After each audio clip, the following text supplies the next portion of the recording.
Hi ಎಲ್ರಿಗೂ ನಮಸ್ಕಾರ. Share marketing Kannada ಚಾನಲ್ಗೆ ನಿಮಗೆ ಸ್ವಾಗತ.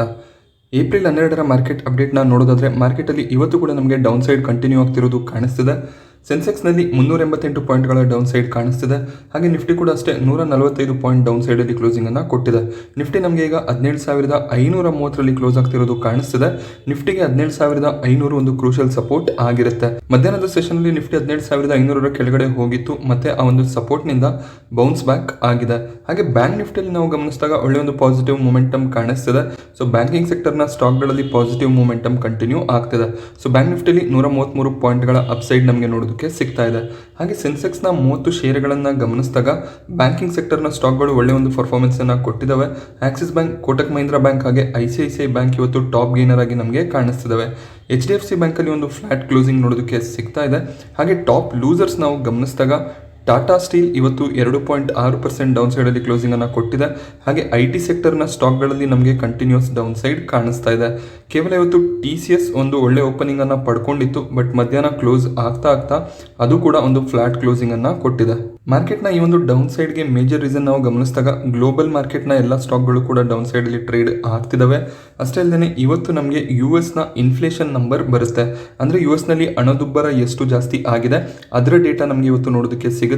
ಫೆಬ್ರವರಿ ಮಂತ್ಗೆ ಕಂಪೇರ್ ಮಾಡಿದಾಗ ಮಾರ್ಚ್ನಲ್ಲಿ ಇನ್ಫ್ಲೇಷನ್ ಜಾಸ್ತಿ ಆಗಿರುವಂತಹ ಎಲ್ಲ ಸಾಧ್ಯತೆಗಳು ಇದೆ. ಸೊ ಬ್ರೋಕರೇಜ್ನ ರಿಪೋರ್ಟ್ನ ಪ್ರಕಾರ 8.4%ನಷ್ಟು ಇನ್ಫ್ಲೇಷನ್ ನಮಗೆ US ನೋಡೋದಕ್ಕೆ ಸಿಗ್ಬೋದು ಅನ್ನುವಂಥ ಡೇಟಾ ನೋಡೋದಕ್ಕೆ ಸಿಗ್ತಾ ಇದೆ. ಫೆಬ್ರವರಿಯಲ್ಲಿ ಇದು 7.9%ನಷ್ಟು ಇತ್ತು. ಸೊ US ಕೂಡ ಅಷ್ಟೇ ರಷ್ಯಾ ಮತ್ತೆ ಮಿಡ್ಲ್ ಈಸ್ಟ್ ಇಂದ ಕ್ರೂಡ್ ಆಯಿಲ್ ಅನ್ನ ಇಂಪೋರ್ಟ್ ಮಾಡ್ಕೋತಾರೆ. ಸೊ ಅವರು ಕೂಡ ಅಷ್ಟೇ ಹೈಯರ್ ಪ್ರೈಸ್ ಅನ್ನ ಕೊಟ್ಟು ಕ್ರೂಡ್ ಆಯಿಲ್ ಅನ್ನ ಮಾರ್ಚ್ ತಿಂಗಳಲ್ಲಿ ಇಂಪೋರ್ಟ್ ಮಾಡ್ಕೊಂಡಿದ್ದಾರೆ. ಸೊ ಅದು ಕೂಡ ಅವರ ಇನ್ಫ್ಲೇಷನ್ ಜಾಸ್ತಿ ಆಗೋದಕ್ಕೆ ಒಂದು ಕಾರಣ ಆಗಿರುತ್ತೆ. ಹಾಗೆ ಕಮೋಡಿಟೀಸ್ ಪ್ರೈಸಸ್ ಕೂಡ ಜಾಸ್ತಿ ಆಗ್ತಿದೆ. ಸೊ ಅದು ಕೂಡ ಒಂದು ಇನ್ಫ್ಲೇಷನ್ಗೆ ದೊಡ್ಡ ರೀಸನ್ ಆಗಿರುತ್ತೆ. ಹಾಗೆ TCSನ ರಿಸಲ್ಟ್ ನಮಗೆ ನಿನ್ನೆ ನೋಡೋದಕ್ಕೆ ಸಿಕ್ಕಿತ್ತು. ಇವತ್ತು ನಮಗೆ TCSನಲ್ಲಿ 0.3%ನಷ್ಟು ಡೌನ್ ಸೈಡ್ ನೋಡೋದಕ್ಕೆ ಸಿಗ್ತಾ ಇದೆ. ಹಾಗೆ ಬ್ರೋಕರೇಜ್ಗಳು ತಮ್ಮ ಒಂದು ಟಾರ್ಗೆಟ್ ಅನ್ನ ಕೊಟ್ಟಿದ್ದಾರೆ. TCSನ ಅರ್ನಿಂಗ್ಸ್ ಏನಿದೆ ಬ್ರೋಕರೇಜ್ನ ಎಕ್ಸ್ಪೆಕ್ಟೇಷನ್ ಪ್ರಕಾರನೇ ಬಂದಿದೆ. ಹಾಗೆ ಪ್ರಭುದಾಸ್ ಲಿಲಾದರ್ ಇಲ್ಲಿ 4,360 ಒಂದು ಟಾರ್ಗೆಟ್ ಅನ್ನ ಕೊಡ್ತಿದ್ದಾರೆ. ಸೊ ಈ ಟಾರ್ಗೆಟ್ಸ್ ಏನಿರುತ್ತೆ ಇದು 1 ವರ್ಷದ ಟಾರ್ಗೆಟ್ ಆಗಿರುತ್ತೆ. ಹಾಗೆಯೇ ಮೋತಿಲಾಲ್ ಓಸ್ವಾಲ್ ಇಲ್ಲಿ 4,240 ಟಾರ್ಗೆಟ್ ಅನ್ನ ಕೊಡ್ತಿದ್ದಾರೆ. ಸೊ ಕರೆಂಟ್ ಪ್ರೈಸ್ ಇಂದ ನಾವು ಗಮನಿಸಿದಾಗ 15%ನಷ್ಟು ಅಪ್ಸೈಡ್ ಪೊಟೆನ್ಷಿಯಲ್ ನಮಗೆ TCS ಅಲ್ಲಿ ನೋಡೋದಕ್ಕೆ ಸಿಗುತ್ತೆ ಅಂತ ಅವರು ಹೇಳ್ತಿದ್ದಾರೆ. ಹಾಗೆ ಇಲ್ಲಿ ಬೈ ರೇಟಿಂಗ್ ಅನ್ನ ಮೇಂಟೈನ್ ಮಾಡ್ತಿದ್ದಾರೆ. ಶೇರ್ ಖಾನ್ ತಮ್ಮ ಒಂದು ಟಾರ್ಗೆಟ್ ಅನ್ನ 4,600 ರೂಪಾಯಿಗೆ ಸೆಟ್ ಮಾಡ್ತಿದ್ದಾರೆ. ಶೇರ್ ಖಾನ್ ಕೂಡ ಅಷ್ಟೇ ಇಲ್ಲಿ ಬೈ ರೇಟಿಂಗ್ ಅನ್ನ ಕೊಡ್ತಿದ್ದಾರೆ. ಸೊ ಈ ಮೂರು ಕೂಡ ಇಂಡಿಯನ್ ಬ್ರೋಕರೇಜ್ ಆಗಿರುತ್ತೆ. ಫಾರಿನ್ ಬ್ರೋಕರೇಜ್ಗಳು ಯಾವ ಒಂದು ವ್ಯೂ ಅನ್ನ ಹೊಂದಿದ್ದಾರೆ ಅದನ್ನು ನಾವು ಗಮನಿಸೋದಾದ್ರೆ JP ಮಾರ್ಗನ್ ಇಲ್ಲಿ 3,900 ಟಾರ್ಗೆಟ್ ಪ್ರೈಸ್ ಅನ್ನ ಕೊಡ್ತಿದ್ದಾರೆ. ಸೊ ಇವರು ನ್ಯೂಟ್ರಲ್ ರೇಟಿಂಗ್ ಅನ್ನ ಕೊಟ್ಟಿದ್ದಾರೆ. ಅಂದ್ರೆ ನಿಮ್ಮ ಬಳಿ ಶೇರ್ಸ್ ಇದ್ರೆ ಶೇರ್ಗಳನ್ನ ಹೋಲ್ಡ್ ಮಾಡ್ಕೊಳ್ಳಿ, ಇನ್ನು ಆಡ್ ಮಾಡೋದಕ್ಕೆ ಹೋಗಬೇಡಿ ಅಂತ. ಹಾಗೆಯೇ ಮಾರ್ಗನ್ ಸ್ಟ್ಯಾನ್ಲಿ ಕೂಡ ಅಷ್ಟೇ ಇಲ್ಲಿ ಒಂದು ಈಕ್ವಲ್ ವೇಟ್ ರೇಟಿಂಗ್ ಅನ್ನ ಕೊಟ್ಟಿದ್ದಾರೆ. ಸೊ ಇದು ಕೂಡ ನ್ಯೂಟ್ರಲ್ ರೇಟಿಂಗ್ ನ ರೀತಿಯಲ್ಲಿ ಇರುತ್ತೆ. ಸೊ 3,900 ಒಂದು ಟಾರ್ಗೆಟ್ ಪ್ರೈಸ್ ಮಾರ್ಗನ್ ಸ್ಟ್ಯಾನ್ಲಿಯಿಂದ ಕೂಡ ಬಂದಿದೆ. ಹಾಗೆ ಜೆಫ್ರೀಸ್ ಕೂಡ ಅಷ್ಟೇ 3,910 ಒಂದು ಟಾರ್ಗೆಟ್ ಅನ್ನ ಕೊಡ್ತಿದ್ದಾರೆ. ನೋಮುರಾ ಕೂಡ ಅಷ್ಟೇ ಅದೇ ಒಂದು ಪ್ರೈಸ್ ರೇಂಜ್ ಅಲ್ಲಿ ನಮಗೆ ಟಾರ್ಗೆಟ್ ಕೊಡ್ತಿರೋದು ಕಾಣಿಸ್ತಿದೆ. ಸೊ 4 ಫಾರಿನ್ ಬ್ರೋಕರೇಜ್ಗಳು 3,900 ಟಾರ್ಗೆಟ್ ಅನ್ನ ಕೊಟ್ಟಿದ್ದಾರೆ. ಈಗ ನಮಗೆ TCS 3,700 ರೇಂಜ್ ಅಲ್ಲಿ ಟ್ರೇಡ್ ಆಗ್ತಿದೆ. ಸೊ ಇವರ ಪ್ರಕಾರ ನಮಗೆ TCS ನ ಪ್ರೈಸ್ 1 ವರ್ಷದಲ್ಲಿ 3,900 ಹತ್ರನೇ ಇರುತ್ತೆ. ಸೊ ಅರ್ನಿಂಗ್ ಗ್ರೋತ್ ಏನಿದೆ ತುಂಬಾ ಒಂದು ಎಕ್ಸ್ಪೆಕ್ಟೇಷನ್ಸ್ ಇತ್ತು, ಬಟ್ ಸ್ವಲ್ಪ ಕಮ್ಮಿ ಅರ್ನಿಂಗ್ ಗ್ರೋತ್ ಅನ್ನ TCS ತೋರಿಸಿದ್ದಾರೆ ಅನ್ನುವಂಥ ಪ್ರಿಡಿಕ್ಷನ್ಸ್ ಅನ್ನ ಇವರು ಕೊಟ್ಟಿದ್ದಾರೆ. ಹಾಗೆ ಡೆಲ್ಟಾ ಕಾರ್ಪ್ನ Q4 ರಿಸಲ್ಟ್ ನಮಗೆ ನೋಡೋದಕ್ಕೆ ಸಿಗ್ತಿದೆ. ಪ್ರಾಫಿಟ್ನಲ್ಲಿ ಫಾಲ್ ನೋಡೋದಕ್ಕೆ ಸಿಗ್ತಿದೆ. ಸೊ ಪ್ರಾಫಿಟ್ 16%ನಷ್ಟು ಡೌನ್ ಆಗಿದೆ. Q3ನಲ್ಲಿ ಇವರು 58 ಕೋಟಿಯಷ್ಟು ಪ್ರಾಫಿಟ್ ಅನ್ನು ಡಿಕ್ಲೇರ್ ಮಾಡಿದ್ರು. ಅದು ನಮಗೆ Q4 ಅಲ್ಲಿ 48 ಕೋಟಿಗಳಷ್ಟು ಆಗಿದೆ. ಬಟ್ ರೆವೆನ್ಯೂನಲ್ಲಿ ಗ್ರೋತ್ ಕಾಣಿಸ್ತಿದೆ. ಸೊ ರೆವೆನ್ಯೂ ಗ್ರೋ ಆಗ್ತಿದೆ, ಪ್ರಾಫಿಟ್ ಫಾಲ್ ಆಗ್ತಿದೆ ಅಂದಾಗ ಸೊ ಇವರ ಖರ್ಚು ವೆಚ್ಚಗಳು ಜಾಸ್ತಿ ಆಗ್ತಿದೆ ಅಂತ ನಾವು ಅರ್ಥ ಮಾಡ್ಕೋಬೇಕಾಗುತ್ತೆ. ಹಾಗೆ ಎಬಿಟಾ ಕೂಡ ಅಷ್ಟೇ 13% ಡೌನ್ ಆಗಿದೆ. ಕಂಪನಿಯಲ್ಲಿ ಡಿವಿಡೆಂಡ್ ಅನ್ನು ಡಿಕ್ಲೇರ್ ಮಾಡಿದ್ದಾರೆ. ₹1.25 ಡಿವಿಡೆಂಡ್ ಅನ್ನ ಕಂಪನಿ ಡಿಕ್ಲೇರ್ ಮಾಡಿದ್ದಾರೆ. ಸೊ ಡೆಲ್ಟಾ ಕಾರ್ಪ್ ಇವತ್ತು ನಾವು ಗಮನಿಸಬಹುದು 1.6% ಡೌನ್ ಸೈಡ್ ಅಲ್ಲಿ ಕ್ಲೋಸಿಂಗ್ ಅನ್ನ ಕೊಟ್ಟಿದೆ. ಡೆಲ್ಟಾ ಕಾರ್ಪ್ ಕ್ಯಾಸಿನೋ ಬಿಸ್ನೆಸ್ ಅನ್ನ ನಡೆಸುವಂತ ಒಂದು ಕಂಪನಿ ಆಗಿರ್ತಾರೆ. ಹಾಗೆ ನೆಸ್ಲೆ ಇಂಡಿಯಾ ಡಿವಿಡೆಂಡ್ ಅನ್ನ ಡಿಕ್ಲೇರ್ ಮಾಡಿದ್ದಾರೆ. ಸೊ ಇವರ ಕ್ವಾರ್ಟರ್ಲಿ ರಿಸಲ್ಟ್ ನಮಗೆ ಇನ್ನೂ ಬರೋದ್ರಲ್ಲಿ ಇದೆ. ಹಾಗೆ FMCG ಸೆಕ್ಟರ್ನ ಕಂಪನಿಗಳಲ್ಲಿ ರಿಸಲ್ಟ್ ಅಷ್ಟು ಚೆನ್ನಾಗಿ ಬರಲ್ಲ ಅನ್ನುವಂಥ ಪ್ರಿಡಿಕ್ಷನ್ಗಳು ಕೂಡ ಇದಾವೆ. ಸೊ ನೆಸ್ಲೆ ಇಂಡಿಯಾ ನಮಗೆ ಬೇರೆ ಒಂದು ಕ್ವಾರ್ಟರ್ಲಿ ಸೈಕಲ್ ಅನ್ನ ಮೇಂಟೈನ್ ಮಾಡ್ತಾರೆ. ಅವರೊಂದು ಫಾರಿನ್ ಕಂಪನಿ ಆಗಿರೋದ್ರಿಂದ ಜನವರಿಯಿಂದ ಡಿಸೆಂಬರ್ನ ಒಂದು ಸೈಕಲ್ ಮೇಂಟೈನ್ ಮಾಡ್ತಾರೆ. ಅಂದರೆ ಫಿಸ್ಕಲ್ ಇಯರ್ ಅವರಿಗೆ ಆ ರೀತಿ ಇರುತ್ತೆ. ಅಂದರೆ ಜನವರಿಯಿಂದ ಮಾರ್ಚ್ ಏನಿದೆ ಅದು ಮೊದಲನೇ ಕ್ವಾರ್ಟರ್ ಆಗಿರುತ್ತೆ. ನಾವು ಇಂಡಿಯನ್ ಕಂಪನೀಸನ್ನು ಗಮನಿಸಿದಾಗ ನಮಗೆ ಮಾರ್ಚ್ Q4 ಆಗಿರುತ್ತೆ. ಏಪ್ರಿಲ್ನ ನಮಗೆ ಹೊಸ ವರ್ಷ ಪ್ರಾರಂಭ ಆಗೋದು ಕಾಣಿಸುತ್ತೆ. ಸೊ ಇಲ್ಲಿ ನಮಗೆ ನೆಸ್ಲೆಯ Q1ನ ರಿಸಲ್ಟ್ ಇನ್ನೂ ಬರೋದ್ರಲ್ಲಿದೆ.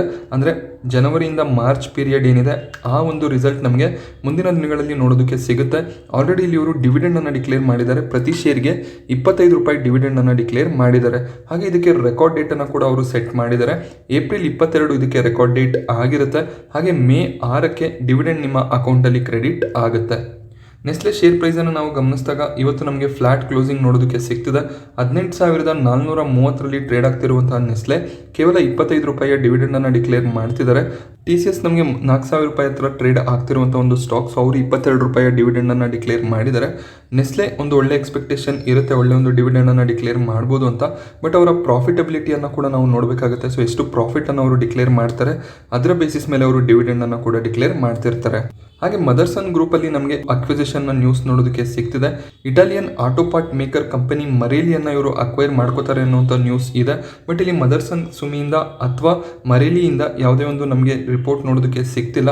ಸೊ ಈ ಡೀಲ್ನ ಬಗ್ಗೆ ಕಂಪ್ಲೀಟ್ ಡೀಟೇಲ್ಸ್ ಏನಿದೆ ಅದು ನಮಗೆ ಮೇ ಅಥವಾ ಜೂನ್ನಲ್ಲಿ ನೋಡೋದಕ್ಕೆ ಸಿಗ್ಬೋದು ಅಂತ ಎಕನಾಮಿಕ್ ಟೈಮ್ಸ್ ಇಲ್ಲಿ ಹೇಳ್ತಿದ್ದಾರೆ. ಮದರ್ಸನ್ ಸುಮಿ ಆಲ್ರೆಡಿ 29 ಆಕ್ವಿಸಿಷನ್ಗಳನ್ನು ಮಾಡಿದ್ದಾರೆ ಚೈನಾ, ಮೆಕ್ಸಿಕೋ ಹಾಗೆ ಟರ್ಕಿನಲ್ಲಿ. ಇನ್ನು 6 ಕಂಪನಿಗಳ ಜೊತೆಯಲ್ಲಿ ಮಾತುಕತೆಯನ್ನು ಕೂಡ ನಡೆಸಿದ್ದಾರೆ. ಸೊ ಇಲ್ಲಿ ಆಟೋ ಪಾರ್ಟ್ ಮೇಕರ್ಸ್ ಯಾರು ಒಳ್ಳೆ ಒಂದು ಬಿಸ್ನೆಸ್ ಅನ್ನ ಮಾಡ್ತಿರ್ತಾರೆ, ಸೊ ಅಂತ ಕಂಪನಿಗಳನ್ನ ಮದರ್ಸನ್ ಸುಮಿ ಅಕ್ವೈರ್ ಮಾಡ್ತಾ ಹೋಗ್ತಾರೆ.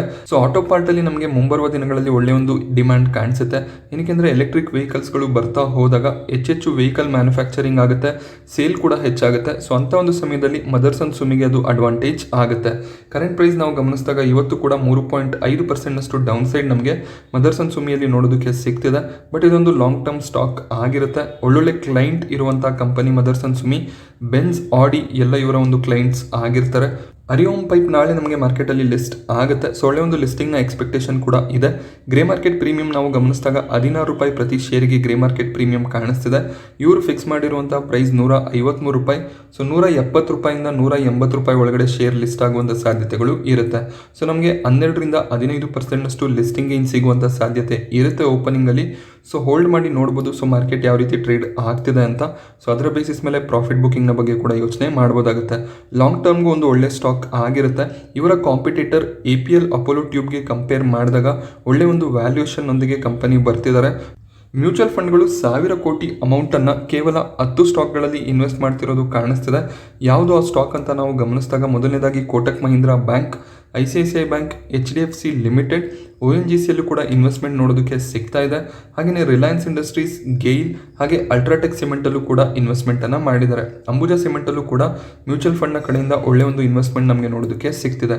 ಬಟ್ ಇಲ್ಲಿ ಇವರು ITCಯಲ್ಲಿ 3,000 ಕೋಟಿಯ ಸೆಲ್ಲಿಂಗನ್ನು ಮಾಡಿದ್ದಾರೆ. ಸೊ ನೋಡ್ಬೋದು ಅಮೌಂಟನ್ನು, 3,000 ಕೋಟಿ ಅಮೌಂಟ್ನ ಶೇರ್ಗಳನ್ನು ITCಯಲ್ಲಿ ಮ್ಯೂಚುವಲ್ ಫಂಡ್ಗಳು ಸೆಲ್ ಮಾಡ್ತಿದ್ದಾರೆ. ಮ್ಯೂಚುವಲ್ ಫಂಡ್ಗಳು ಯೂಶಲಿ ಏನಾದರೂ ನಮಗೆ 52 ವೀಕ್ ಹೈ ಹತ್ರ ಶೇರ್ಗಳು ಕಾಣಿಸಿದಾಗ ಸೊ ಅಲ್ಲಿ ಅವರು ತಮ್ಮ ಎಕ್ಸ್ಪೋಜರ್ ಅನ್ನ ಕಮ್ಮಿ ಮಾಡ್ತಾ ಬರ್ತಾರೆ. ಮತ್ತೆ ಸ್ಟಾಕ್ ಫಾಲ್ ಆದಾಗ ಅಲ್ಲಿ ಅವರು ಎಂಟರ್ ಆಗ್ತಾರೆ. ಸೊ ಈ ರೀತಿಯ ಟ್ಯಾಕ್ಟಿಕ್ಸ್ ಅನ್ನ ಮ್ಯೂಚುವಲ್ ಫಂಡ್ಗಳು ಯೂಸ್ ಮಾಡ್ತಿರ್ತಾರೆ. ಹಾಗೇನೆ ಅವರು ಕೆಲವೊಂದಿಷ್ಟು ಶೇರ್ಗಳಲ್ಲಿ ತಮ್ಮ ಒಂದು ಸ್ಟೇಕ್ ಅನ್ನ ಕಮ್ಮಿ ಮಾಡಿದ್ದಾರೆ. ಇಂಡಾಲ್ಕೋದಲ್ಲೂ ಕೂಡ ಅಷ್ಟೇ ನಮಗೆ ಆಲ್ ಟೈಮ್ ಹೈ ನೋಡೋದಕ್ಕೆ ಸಿಕ್ಕಿತ್ತು. ಸೊ ಅಲ್ಲೂ ಕೂಡ ಇವರು ಸ್ಟೇಕನ್ನು ಕಮ್ಮಿ ಮಾಡಿದ್ದಾರೆ. ಹಾಗೆ ಸನ್ಫಾರ್ಮಾ ಕೂಡ ಅಷ್ಟೇ ಆಲ್ ಟೈಮ್ ಹೈ ಹತ್ರ ಟ್ರೇಡ್ ಆಗ್ತಿತ್ತು. ಸೊ ಅಲ್ಲೂ ಕೂಡ 1,000 ಕೋಟಿ ಅಮೌಂಟ್ನ ಶೇರ್ಗಳನ್ನು ಇವರು ಸೆಲ್ ಮಾಡಿದ್ದಾರೆ. So usually retail investors higher ಲೆವೆಲ್ಸಲ್ಲಿ ಶೇರ್ಸನ್ನು by ಮಾಡ್ತಾ ಹೋಗ್ತಿರ್ತಾರೆ. ಬಟ್ ಮ್ಯೂಚುವಲ್ ಫಂಡ್ಗಳು ಅದಕ್ಕೆ ಉಲ್ಟಾ ಮಾಡ್ತಾರೆ. ಸೊ ಇಲ್ಲಿ ನಾವು ಒಂದು ವಿಷಯವನ್ನು ಗಮನದಲ್ಲಿ ಇಟ್ಕೋಬೇಕಾಗುತ್ತೆ. ಲಾಂಗ್ ಟರ್ಮ್ ಇನ್ವೆಸ್ಟ್ಮೆಂಟ್ ಮಾಡ್ತಿದ್ದೀವಿ ಅಂತ ಅಂದಾಗ ಸ್ಟಾಕ್ ನಮಗೆ 52 ವೀಕ್ ಹೈ ಹತ್ರ ಇದ್ದರೆ ಸೊ ನೀವೇನಾದರೂ ಅಲ್ಲಿ ಬೈಯಿಂಗನ್ನು ಮಾಡ್ತಿದ್ದೀರಾ ಅಂತ ಆದರೆ ಅಕಸ್ಮಾತ್ ಅಲ್ಲಿಂದ ಕರೆಕ್ಷನ್ ಬಂದರೆ ಸೊ ನೀವೇನು ಹೈಯರ್ ಲೆವೆಲ್ಸಲ್ಲಿ ಬೈ ಮಾಡಿರ್ತೀರಾ ಅದಕ್ಕಿಂತ ಹೆಚ್ಚಿನ ಶೇರ್ಗಳನ್ನು ಡಿಪ್ಪಲ್ಲಿ ಬೈ ಮಾಡಬೇಕಾಗುತ್ತೆ. ಸೊ ಇದನ್ನು ಗಮನದಲ್ಲಿ ಇಟ್ಕೊಂಡು ಇನ್ವೆಸ್ಟ್ಮೆಂಟನ್ನು ಪ್ಲ್ಯಾನ್ ಮಾಡಬೇಕಾಗುತ್ತೆ. ಸೊ ನಾವೇನು ಮಾಡ್ತೀವಿ, ಎಲ್ಲ ಅಮೌಂಟನ್ನು ಲಮ್ಸಮ್ ಆಗಿ ಹೈಯರ್ ಲೆವೆಲ್ಸಲ್ಲಿ ಇನ್ವೆಸ್ಟ್ ಮಾಡ್ತೀವಿ. ಆಮೇಲೆ ಏನಾದರೂ ಶೇರ್ನಲ್ಲಿ ಫಾಲ್ ಆದಾಗ ಸೊ ನಮ್ಮ ಬಳಿ ದುಡ್ಡಿರೋದಿಲ್ಲ ಇನ್ವೆಸ್ಟ್ ಮಾಡೋದಕ್ಕೆ. ಸೊ ಆ ಒಂದು ವಿಷಯವನ್ನು ಗಮನದಲ್ಲಿ ಇಟ್ಕೊಂಡು ಇನ್ವೆಸ್ಟ್ಮೆಂಟನ್ನು ಪ್ಲಾನ್ ಮಾಡಬೇಕಾಗುತ್ತೆ. ನಾನಿವತ್ತು ನಿಮಗೆ ಮಾರ್ಕೆಟ್ನ ಬಗ್ಗೆ ಕೊಟ್ಟಂಥ ಅಪ್ಡೇಟ್ಸ್ ಇಷ್ಟ ಆದರೆ ವಿಡಿಯೋನ ಲೈಕ್ ಮಾಡಿ. ಹಾಗೆ ಚಾನಲ್ಗೆ ಹೊಸಬರಾದರೆ ಚಾನಲ್ನ ಸಬ್ಸ್ಕ್ರೈಬ್ ಮಾಡೋದು ಮರಿಬೇಡಿ. Thank you friends.